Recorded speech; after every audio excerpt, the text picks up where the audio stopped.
Bon, c'est ça, c'est long, on va pas trop lire et on va s'arrêter. Tu lis à partir de 5 ans, papa, je vais t'arrêter de temps en temps. Josias avait 8 ans lorsqu'il devint roi et il régna 31 ans à Jérusalem. Il fit ce qui est droit aux yeux de l'Éternel et il marcha dans les voies de David, son père. Il ne s'en détourna ni à droite ni à gauche. La 8e année de son règne, comme il était encore jeune, il commença à rechercher le Dieu de David, son père. Et la 12e année, il commença à purifier Juda et Jérusalem, les hauts lieux, les idoles, les images taillées et les images en fonte. On renversa devant lui les autels des Baals, et il abattit les statues consacrées au soleil qui étaient dessus. Il brisa les idoles, les images taillées et les images en fonte, et les réduisit en poussière, et il répandit la poussière sur les sépulcres de ceux qui leur avaient sacrifié. Et il brûla les ossements des prêtres sur leur autel. C'est ainsi qu'il purifiait Juda et Jérusalem. Dans les villes de Manassé, d'Éphraïm, de Siméon et même de Nephtali, partout au milieu de leurs ruines, il renversa les autels, il mit en pièces les idoles et les images taillées, et les réduisit en poussière, et il abattit toutes les statues consacrées au soleil dans tout le pays d'Israël. Puis il retourna à Jérusalem. La 18e année de son règne, après qu'il eut purifié le pays et la maison, il envoya Shaphan, fils d'Athalia, Maséja, chef de la ville, et Joach, fils de Joachaz, l'archiviste, pour réparer la maison de l'Éternel, son Dieu. Amen. Dis au verset 14. Le verset 14. Oui. Au moment où l'on sortit l'argent qui avait été apporté dans la maison de l'Éternel, le sacrificateur Ilkija trouva le livre de la loi de l'Éternel donné par Moïse. Alors Ilkija prit la parole et dit à Shaphan, le secrétaire, « J'ai trouvé le livre de la loi dans la maison de l'Éternel. » Et Ilkija donna le livre à Shaphan. Shaphan apporta le livre au roi et lui rendit aussi compte en disant, « Tes serviteurs ont fait tout ce qui leur a été commandé. Ils ont amassé l'argent qui se trouvait dans la maison de l'Éternel et l'ont remis entre les mains des inspecteurs et des ouvriers. » Shaphan, le secrétaire, dit encore au roi, « Le sacrificateur Ilkija m'a donné un livre. » Et Shaphan le lut devant le roi. Lorsque le roi entendit les paroles de la loi, il déchira ses vêtements. Amen. Remarquons que Josias est celui-là qui avait pris le trône qui a accédé au trône étant très jeune. Pas vrai? Amen. Il a accédé au trône à quel âge? 8 ans. Remarquez que à 8 ans, il accède au trône. Et quelques années après, Josias s'engage à purifier Juda et Jérusalem de tous les idoles. D'accord mes frères? À 8 ans, il accède au trône. 12 ans après, c'est-à-dire 16 ans, Josias s'engage. 8 ans après, il s'engage à purifier Juda et Jérusalem de tous les idoles. Regardez bien, j'ai lu le verset 14 au verset 19 expressément. Le livre de la loi n'a été découvert qu'après que Josias ait déjà fait l'œuvre de purification de tous les idoles. D'accord, bien aimé? Il a écrit le livre après. Ça veut dire que connaître ce que le livre disait, même déjà, il n'est pas au courant. Mais dans son cœur déjà, il voyait que les idoles que ses pères avaient adorées, que les gens avaient servi, étaient des mauvaises choses. Josias a brûlé ces choses-là, il les a renversées, et il les a cassées. Regardez, au verset 26, la Bible dit que, non, c'est le verset 4, le verset 4 au verset 5, il est dit là-bas, on renversa devant lui les autels de Baal et il abattit les statues consacrées au soleil qui étaient dessus. Il brisa les idoles, les images taillées et les images en fonte et les réduisit en poussière.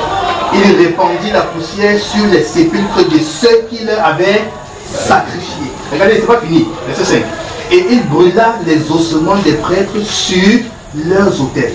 C'est ainsi qu'il purifia Juda et qui? Jérusalem. Il a dit un enfant, frère bien-aimé dans le Seigneur. Pour que, dans Ézéchiel chapitre 14 qu'on a vu, les sacrificateurs viennent consulter le prophète avec les idoles qui sont élevées dans le cœur. Un enfant à l'âge de 16 ans commençait à purifier deux grandes villes, Juda et Jérusalem. Bien-aimé, désirer la présence du Seigneur, c'est le chercher, nous approcher de lui pour pouvoir lui parler, pour qu'il nous parle en est une autre. Il y a des choses dans les cœurs qu'on doit vérifier.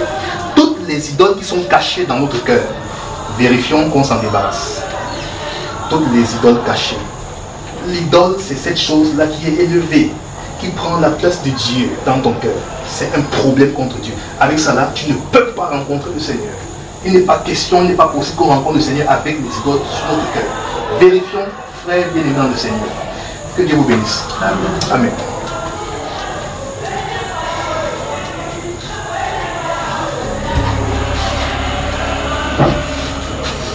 Bonsoir, bonsoir. Bonsoir. Comme il est seulement 18h, on continue tout simplement. Nombre chapitre 14.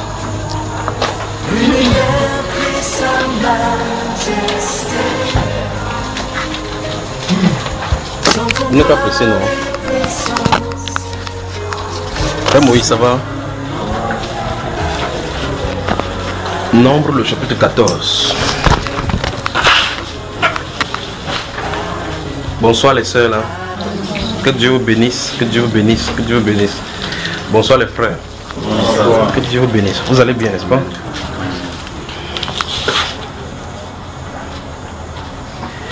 Nombre chapitre 14. L'une le verset 34, voir. Verset 34. Attends, d'abord, les gens ne vont pas encore trouver.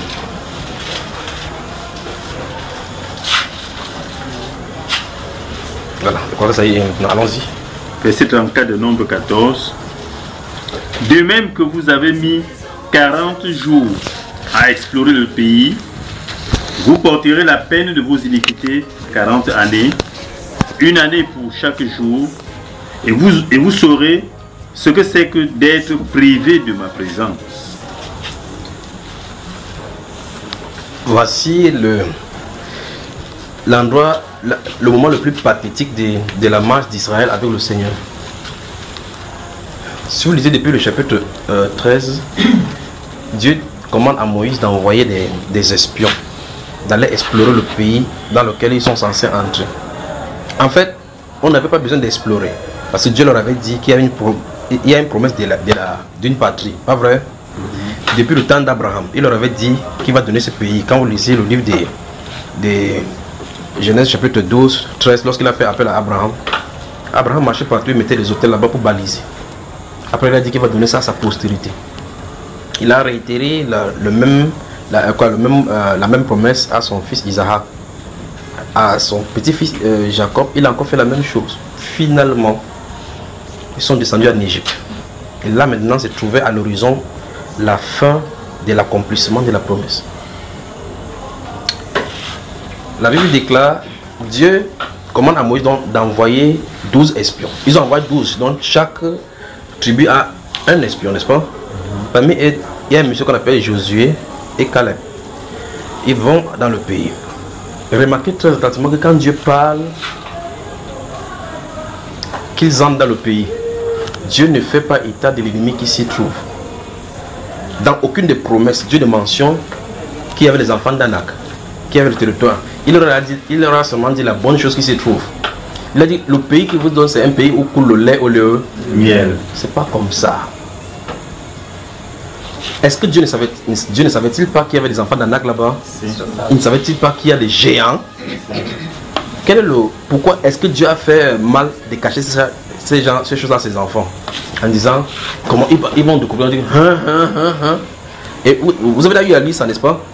Voilà, les 12 vont aller, ils vont venir donner le rapport, ils vont rentrer avec des grappes, avec des produits de ce pays-là. Ils vont dire à Moïse et à tous les autres de l'assemblée, ils disent à la vérité, ce pays-là, justement, c'est vrai ce que tu as dit là, l'autre aspect que tu as dit, c'est le pays où coule le lait et le miel, tel que tu as dit. En fait, voici les fruits que nous en avons apportés. Il n'y a pas d'endroit sur la terre, d'endroit qui produit le fruit, mais c'est l'endroit, c'est le pays où Dieu appelle le plus beau des pays. Si vous voulez regarder que c'est désertique, c'est votre problème. Mais Dieu dit que c'est le plus beau du pays. Il n'a pas dit que c'est New York ni Paris. C'est là-bas. Alors ils disent à Moïse, ils commencent à décrire. La Bible déclare que les enfants d'Israël, décriaient la voix, le pays là à Moïse. Toute l'assemblée, donc, ils ont commencé à crier, pleurer, crier, pleurer. Souvenez-vous, Dieu n'a pas dit que dans ce pays-là, c'est tous les enfants d'Anak. Lorsqu'on parle des enfants d'Anak, vous ne comprenez pas la chose. Vous avez vu la hauteur de cet immeuble-ci, n'est-ce pas? La hauteur. Imaginez un être humain qui a la hauteur de cet immeuble. Et ils sont comme ça nombreux dans le pays. Quand vous êtes là, vous êtes debout, vous êtes juste assis. Si une fourmi de passer, c'est difficile que vous voyez la fourmi.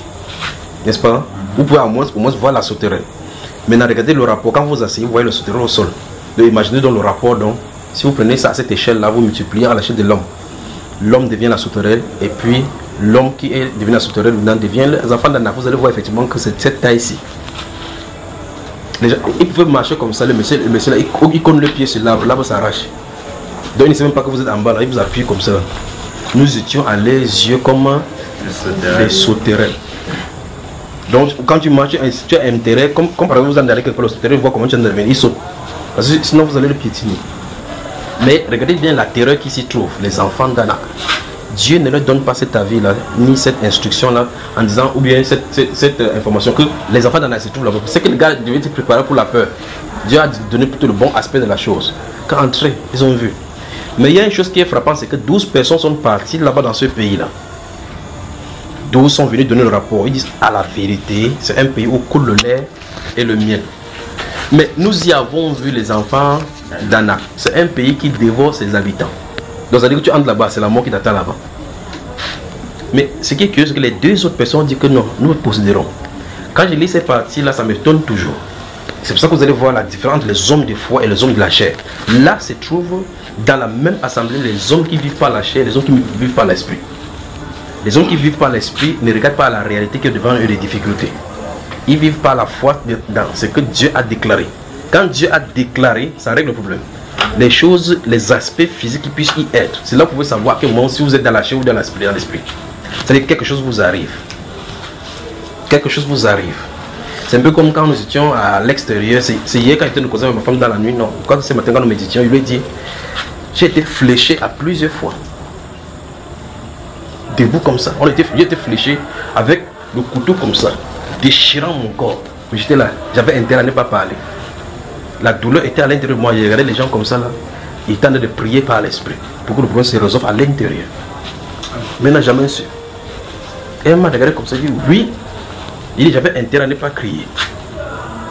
Vous comprenez cela, n'est-ce pas? En tout cas, c'est notre aspect là-bas. Alors, je profite de l'occasion pour dire merci pour vos prières. Intensifiez encore la prière parce que je suis victime des attaques. Des attaques principalement de cette femme-là, Jézabel. Elle ne veut pas que je en parle, pas comme je suis en train de toucher les choses de femmes. Elle a décidé à en découdre. Un de ceux, je vais vous raconter une chose, d'accord? Un de ceux, je aussi Dieu le permet, je vais vous raconter quelque chose. Alors revenons dans notre histoire. Alors, les deux groupes de personnes, il y en a 10 de ce côté qui disent que, à la vérité, il y a le miel et le lait, comme Dieu a dit, mais il y a les enfants d'Anak. Là, ils veulent dire c'est ce que Dieu s'est trompé. Ou bien, on reste ici, que Dieu résout les problèmes d'abord, avant qu'on y entre. Maintenant, les autres disent, allons, possédons le pays. Parce que Dieu a dit, à entrer, c'est à votre possession. Il dit, le pays nous appartient. Les autres personnes disent que non, si on part là-bas, c'est une mission suicide. Parce que la réalité dit que vous ne pouvez pas les confronter. Si vous êtes à quelque chose, imaginez que vous avez 4 sauterelles, les criquets, vous savez les criquets. Si les criquets veulent bagarrer avec toi, vous me dites moi aussi. Les criquets peuvent décider, même s'ils sont 40, ils peuvent bagarrer avec un enfant. N'est-ce pas, il suffit d'un coup de pied comme ça, qu'ils sont écrasés. Quand vous riez comme ça, gardez-vous à l'arrière-plan ces rapports de ces personnes-là, s'ils vont en combat. Donc, si vous n'arrivez pas à un niveau donné de la vie, de la foi avec le Seigneur, il y a des combats que vous allez demeurer dans la chair. Et quand vous demeurez dans la chair, vous décriez. Voici la conséquence. Dieu dit, ok, vous avez mis combien de jours? Il dit 40 jours pour parcourir. Quand vous avez décrié ainsi, faites un détour dans le désert.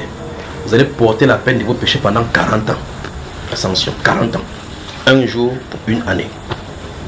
Donc vous allez tourner en rond pendant 40 ans. Et puis il dit cette phrase morose, terrible, que quelqu'un ne doit pas entendre. Vous saurez ce que c'est que d'être privé de ma présence. frère, comment un être humain peut vivre hors de la présence de Dieu? N'est-ce pas là tu es livré entre les mains de l'ennemi, vulnérable, sans protection? Et c'est ce qui va arriver aux Juifs dans le désert.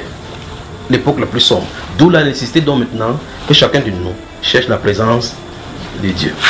Le Seigneur désire qu'on soit dans sa présence et qu'il soit présent au travers de nous et avec nous. Mais comme le frère avait tenté de décrire tout à l'heure, il faut que chacun examine les choses dans sa vie qui peuvent nous éloigner de sa présence.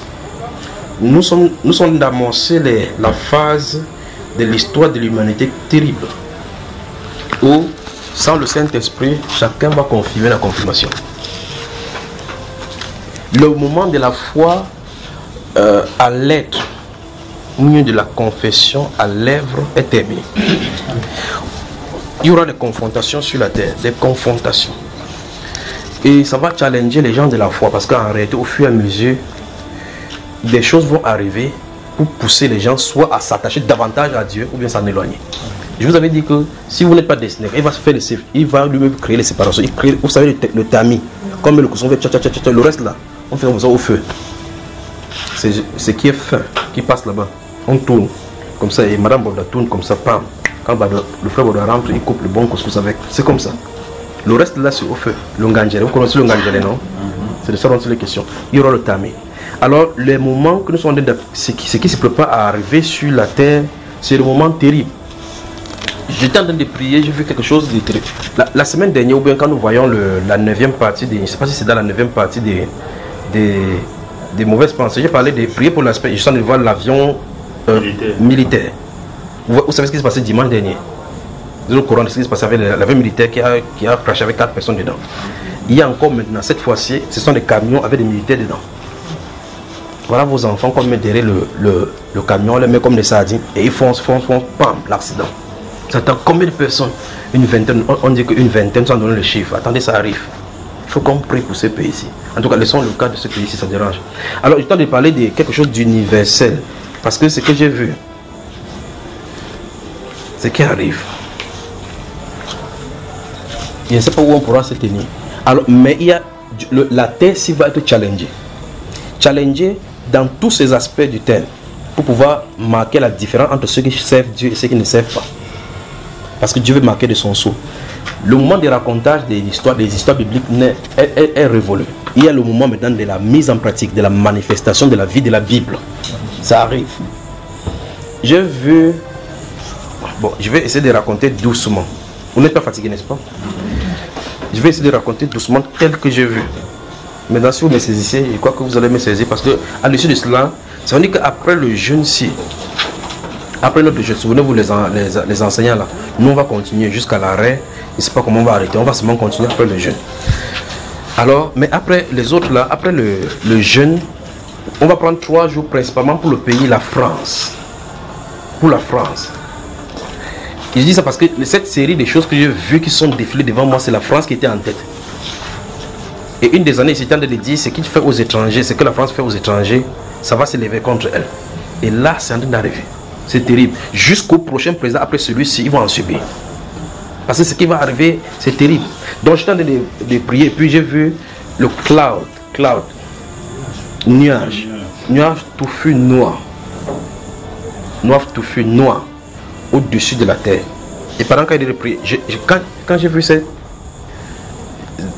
nuage, cloud, c'est nuage, c'est cloud. Oui, c'est quand même terrible, c'est l'histoire d'anglais et français. Et puis, c'était tigre, c'était épais, voilà, c'était épais. Et vous voyez, danse, vous savez quand les camions de Papa Joe, là, souvent quand ça ne donne pas bien le diesel, là, quand il fait boum, cette chose noire qui sort derrière, là, c'était comme ça ce que j'ai vu. Et puis, écoutez très attentivement, et que pendant que j'étais en train de voir ici, je savais ce que ça signifiait. Et puis j'étais là, en train de prier, j'ai prié. Oh frère, il y a eu une déflagration dans le sens opposé, de ce côté-ci, une déflagration. Le ciel s'est, écoutez très attentivement, le ciel s'est ouvert. Dès que le ciel s'est ouvert, les événements commencent à se passer. Vous pourrez voir sur cet écran-là. Maintenant, le genre d'écran que j'ai remarqué, ce n'est pas le genre d'écran normal de la vision. C'est-à-dire quand on a la vision, l'écran que j'ai vu là n'est pas ce style d'écran où on prend les informations chaque fois. À un moment de dormir. Quand ça va être grave en France, tu vas comme ça dire que ma fille, tu vois comment le téléphone ne passe pas.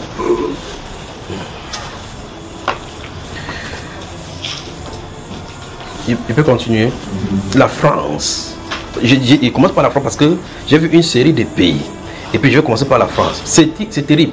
Alors je dis l'écran de ce côté-ci, à ma droite, se trouvait ce nuage épaisse là, et que j'étais en train de prier. Quand j'étais en train de prier, j'ai vu une petite ouverture là. Et puis cette déflagration s'est attiré mon attention parce qu'il y avait une piste là pour conduire là-bas. J'ai fixé mes regards là-bas. Oh frère, il dit c'est terrible ce qui se passe là-bas, ce qui se prépare. Ce qui est en train de se préparer pour arriver sur la terre. Quand j'ai regardé cet écran là, c'est positionné. Et l'attention, bon de toute façon je parle, l'attention était focalisée. Et le ciel savait qu'il fallait que je voie cet événement. Mais voici ici, j'étais en train d'intercéder pour cette épaisse chose qui était sur la terre ici. Parce qu'un événement était sur le point de se produire au-dessus de cette nuage-ci. Et j'étais en train de regarder cela que non, pas ça, pas ça. Et subitement, bam, pas ici, ça attire mon attention de ce côté-ci. Maintenant, regardez, je dis l'écran-ci. Je ne sais pas comment décrire cela. L'écran qui est là est différent des autres écrans de vision. La façon que c'est là, c'est transparent, c'est vivant, transparent, je ne sais pas comment décrire. Vous savez, quand les gens font des conférences, des projections, ils ont un style de lumière où ils projettent là, non, sur un mur. Et puis les choses qui sont, comment on fait? Rétroprojecteur. Donc ça veut dire qu'on peut faire, sans que ce mur ce ne soit l'écran. On fait une image projetée là-bas et vous pouvez voir l'événement se dérouler là-bas. Ça veut dire que même si quelqu'un passe entre la lumière et le mur là, la même image sera reflétée sur lui. Vous me comprenez un peu? Donc c'était comme ça que cet écran là était. Parce que avec cet écran, l'écran qui était apparu dans cette ouverture du ciel là, malgré que je suis en train de voir ce qui se déroule sur l'écran comme événement, comme montré, vous pouvez voir ce qui était derrière l'écran. C'est ça le problème. Donc c'était comme un tissu rideau, mais pas rideau, fil, mais comme si c'était un cristal, mais en verre vraiment brillant. Et puis je pouvais regarder le verre. Vous avez vu la vitre là, cette vitre, voilà. Donc c'était comme cette vitre, mais vous pouvez voir les événements se dérouler là-bas, mais pendant ce temps, ils sont en train de voir de l'autre côté. Suivez très attentivement. Et là, écoutez bien, c'est ça qui était important. Donc chaque fois qu'il voulait me tourner, il y a une main.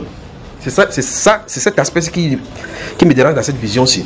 Une main qui pointait sur moi. Chaque fois, cette main-là, quand la main pointait sur moi, il n'y a pas de voix. Il n'y a pas de voix. La main pointait justement sur moi.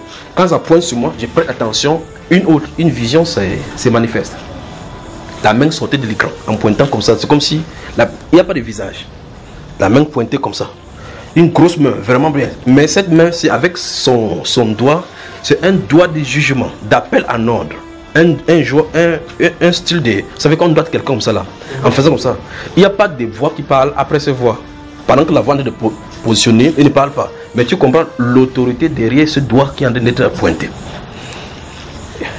Il pointe vers moi. Quand il pointe, il fait comme ça. Un événement se déroule. Et je vois le drapeau de la France d'abord. Dès que chaque fois quand le drapeau d'un pays défilait, je vois un aspect, un personnage. Ou mieux encore, vous savez, vous connaissez les Chinois par exemple. Supposons que le drapeau de la Chine se positionne. Je vois un visage de Chinois. Comme pour dire, si tu rates le drapeau, le visage de la personne doit te désigner de quel pays il est question. Et puis quand ça finit, ça se quitte, les événements de ce pays se déroulent là-bas. C'était terrifiant pour la France. C'était terrifiant. Donc ce qu'ils sont en train de vivre là maintenant, vous appelez les gilets jaunes, n'est qu'un aspect infime de ce qui est en train de se préparer. Parce que il dit bien, le premier c'est la France.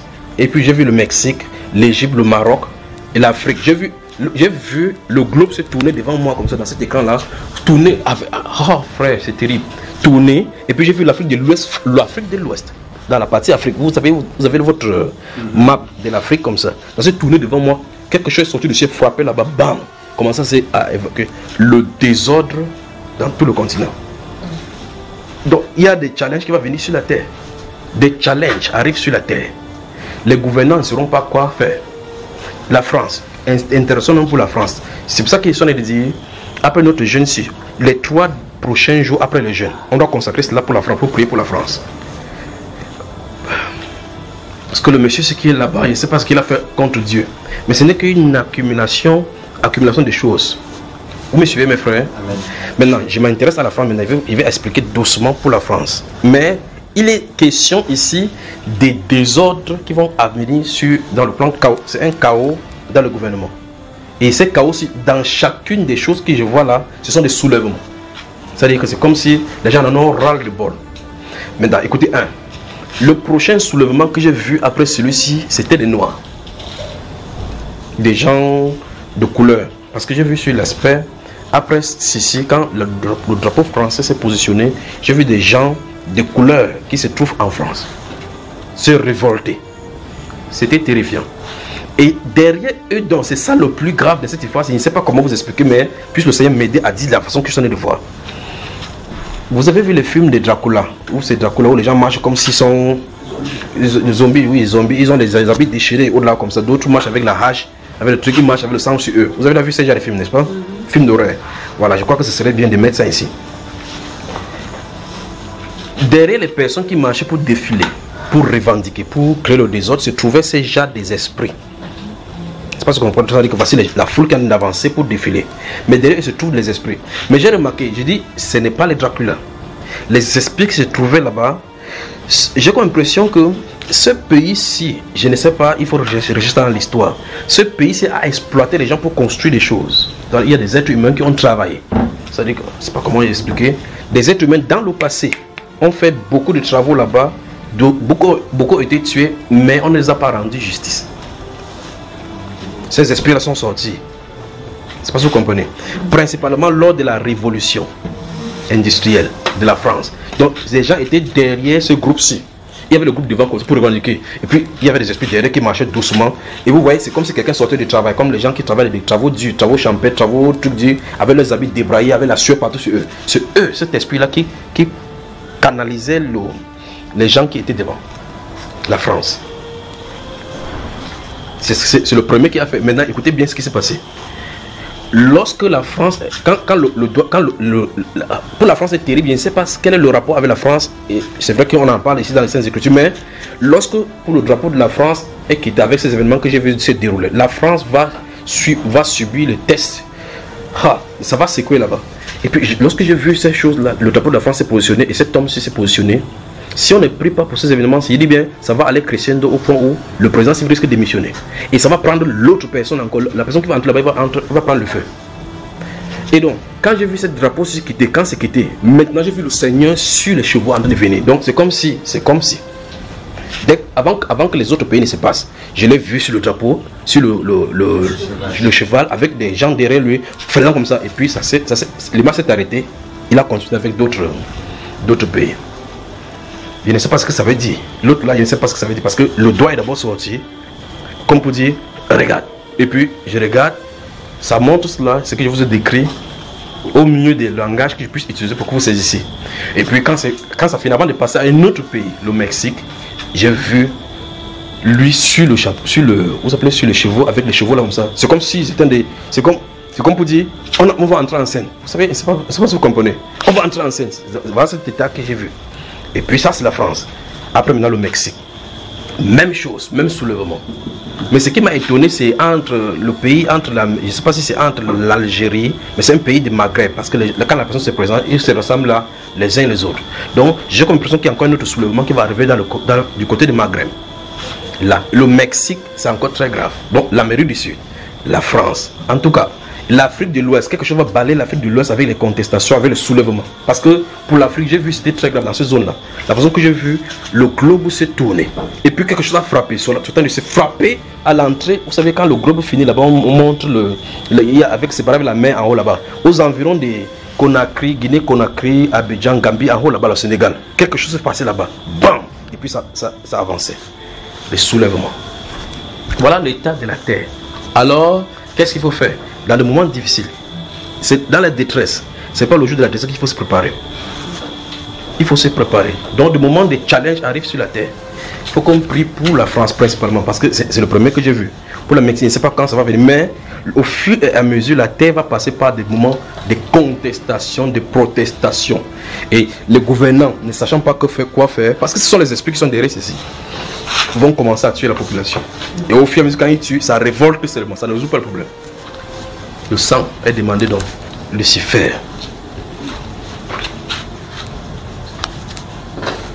Vous m'avez suivi, frère? Ok. Donc, pour ce qui va se passer en Europe comme ça, commençant par la France, ça va donner des maux de tête aux Européens. Maux de tête. Où il y aura des réunions et des réunions. Des réunions et des réunions. Pour pouvoir tenter de résoudre cette crise-ci. Parce que non seulement ce foyer de ce qui est en train de se passer, se préparer, se manifestera, mais au-delà, à l'intérieur, pendant qu'il y a des tensions, à l'intérieur même de l'État, enfin, quand il parle de l'État, des gens qui gouvernent, des voix commencent à aller. Des voix commencent à aller pour pouvoir critiquer. Donc, c'est le monsieur si sera comme si, à toutes les directions, il va comme ça, problème, il va comme ça, il va comme ça, problème. Il est assis sur le feu. Oui, je vous avais dit ici que lorsqu'une pensée sort, vous ferez mieux de traiter. Si vous ne résolvez pas, c'est quelqu'un, vous allez dans un pays que les gens se fâchent, vous essayez de les museler, vous dites non, on les a calmés. Le calme là, c'est pour donner le fil à retordre plus tard. Parce que tôt ou tard, cette pensée qui est sortie va se manifester. Quelqu'un quitte un de ces jours, ça, il voit une lettre que son père avait écrit que j'ai combattu le combat, je vous laisse maintenant continuer. Il dit non, il faut que j'honore la pensée de mon père. Il prend ça, il fait sa part, il crée un parti politique. Vous croyez que c'est la blague? Il veut faire tout pour implémenter la pensée de son père. Une pensée, vous ne pouvez pas la tuer. Il faut pousser ça à bout jusqu'à ce que ça s'évacue. Si ça ne s'évacue pas, ça va ressurgir. Donc ce qui va arriver en France, ça va faire en sorte que tous les pays européens seront contre. Parce que ça va bouger tous les pays européens. Ça, c'est pour présenter l'homme. Ça, c'est pour présenter l'homme. Il faut qu'un homme vienne pour la solution. Ok. Et où se trouve l'église là maintenant? Où se trouve l'église? Ça, c'est pour présenter l'homme. Nous avons besoin donc de la présence du Seigneur. Pour que lorsque le monde tourne, bouge, que ça ne nous bouge pas. Sinon, nous allons aller dans les... Quand vous voyez dans la Bible, le Seigneur dit, lorsque vous allez entendre toutes ces choses-là, ne dors pas. Lorsque vous allez entendre ces choses-là, gardez-vous d'être troublés. Redressez-vous parce que votre récompense est proche. Donc faisons attention. Nous sommes en plein dans l'accomplissement des promesses du Seigneur. Alors vous pouvez voir des choses de façon sporadique. Quand il y a la guerre comme ça, non, il y aura guerre divers, oui. Mais ceci qui est en train d'être montré là, ce sont des grandes choses des Saintes Écritures qui va faire manifester le Fils du Dieu vivant. Alors je pose la question, l'Église dans tout ça, qu'est-ce qu'elle dit? Qu'est-ce qu'elle fait? Préparons-nous. Préparons-nous. Préparons-nous dans la sainteté. J'ai dit encore une chose de plus, je crois que pour la France, c'est une absolue nécessité. Une absolue nécessité de prier pour la France dans le jeûne. Il dit bien, après notre jeûne-ci, les 3 prochains jours, on consacre ça uniquement pour la France, pour prier, pour que la miséricorde de Dieu couvre ces pays-là. Vous me suivez, frère? Donc les 3 premiers jours après le jeûne, dès qu'on finit le jeûne le lendemain, les 3 premiers jours pour les autres, nous tous ensemble, prions pour la France. Prions parce que c'est qu'il y a d'arriver là-bas. Parce que ça va secouer l'Europe. Je ne sais pas, il y a comme l'impression que tout ce qu'ils ont invité, les démons du passé là se trouvent en plein là. Les gars veulent prendre les corps. Alors le vrai problème c'est que quand ça touche la France, ça touche l'Europe. En tout cas, ça va toucher toute l'Europe. Toute l'Europe. Au point où les Européens vont commencer à faire des réunions. Gardez-vous cela à des réunions pour pouvoir sortir ces choses du Christ. Mais pourtant, qu'est-ce qu'il faut? La repentance. La repentance. La repentance. Je crois que en France, puisse le Seigneur parler aux églises qui s'y trouvent. Si en tout cas, le Saint-Esprit sait ce qu'il fait. Les gens, il faut que les gens prennent la notion de repentance en France comme une absolue nécessité. La voie de solution de sortie, c'est la repentance. Il faut que les gens se regroupent pour prier. Sinon, quand ça va sortir dans les rues, même ceux qui disent qu'ils ne sont pas concernés par les gilets jaunes, là-bas, ils vont confirmer que tu ne vas pas au travail, tu n'as pas l'argent. Et vous voyez, vous aussi, que vous avez intérêt à prier pour eux parce que West Union ne vient pas ici, pas vrai, frère? Ceci impliquant cela. C'est pas ça, mes soeurs. Quand vous entendez West Union, ça veut dire quoi? On transfère l'argent d'ici pour là-bas. C'est de là-bas à ici. Bon, s'ils sont dans les rues, cassent les rues, on fait le marché. On va envoyer West Union. Donc nous devons prier. Au moins, ne serait-ce que pour Western Union. Que Dieu nous vienne en aide. En tout cas, ce qu'il veut dire, c'est que nous devons ressentir ce que d'autres ressentent. Et si le Seigneur décide de montrer ça, c'est pour qu'on puisse avertir, non seulement cela, il faut qu'on prie pour eux. Il faut qu'on prie parce qu'il y a un homme impie qui veut s'élever. Il veut s'élever. Mais la tractation, le centre d'intérêt, c'est la France. Parce qu'il ne sait pas pourquoi c'est la France qui a été présentée là-bas. Le Mexique par la suite, C'est terrible. Le drapeau passe juste là, tu entends Mexique. Il n'y a pas une voix. Tu sais justement que voici le Mexique. Même si je ne connais pas le drapeau physiquement, le Mexique se présente, un Mexicain se présente sur l'écran. Il présente juste son visage, la vision est à retirer, les événements se déroulent. Après, un autre pays se passe. Frère, c'est grave. Mais pour la France, m'a terrifié parce qu'à cause des cohortes que j'ai vues derrière, les gens qui marchent avec les fossiles, les gens qui marchent comme les anciens, les endroits où les esclaves travaillent avec les instruments, chacun avec les instruments. Comme si ce sont des travailleurs qui sont morts dans un endroit, on a mis on a mis les crânes quelque part souterrains. Les esprits, les fausses communes. Les esprits sont laissés lever. Toutes les gens qu'on a tués, il y a eu des revendications. Les gens font des travaux, vous ne payez pas. Ils font des revendications, vous tuez. Et puis vous faites comme si vous avez quitté. Le sang crie. Et tôt ou tard, ça va s'élever. Les gens, ils marchaient, d'autres avaient marché avec les chaînes. Avec les chaînes, vous savez, les longs fers comme ça, comme si vous rencontrez là-bas, ils vont taper les gens. D'autres marchaient avec des trucs. Ils étaient derrière, mais ça, ce sont les esprits. En arrière-plan de ceux qui sont devant pour marcher.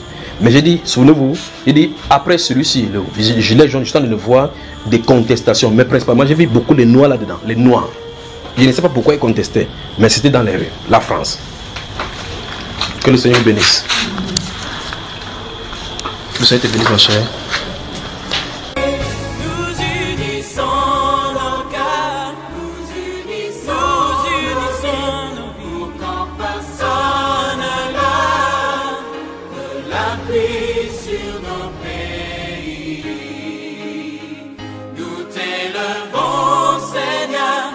Ensemble tous unis, prions la mer.